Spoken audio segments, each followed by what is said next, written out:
Okay guys, we're here at Seoul International with Steve Velayo. They're gonna be having their seeding run.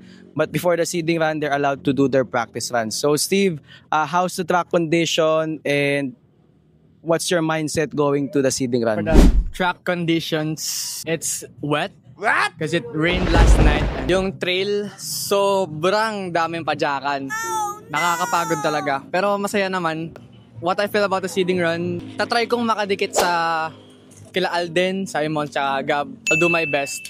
And I feel good sa trail na to. Tsaka, sobrang dulas ng mga berm, then yung mga rockies, kailangan mag-ingat konti kasi matutulis, then sobrang dulas. Tsaka pag mabilis ka sa berm, madulas yung chicken wire. Then ang mindset ko, all out, kasi baka bukas umulan. Cancel yung seeding run yung time natin. Thank you sa sponsors, Harvest Resto Sports Bar, GenV Bike Shop, Safety Purse, V-Tire. Yun lang, thank you. Ang plano ko ngayon for the time run is safe and clean run kasi ang lakas ng ulan kagabi.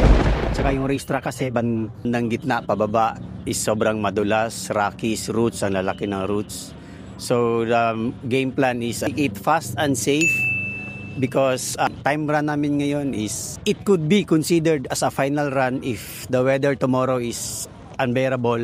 I-cancel nila ang final run and ang kukunin nila na time is yung time run ngayon.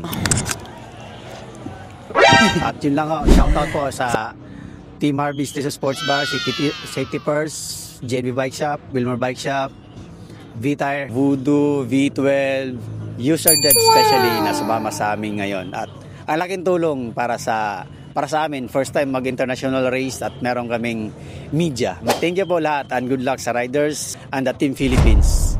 Thank you po. Pray for us.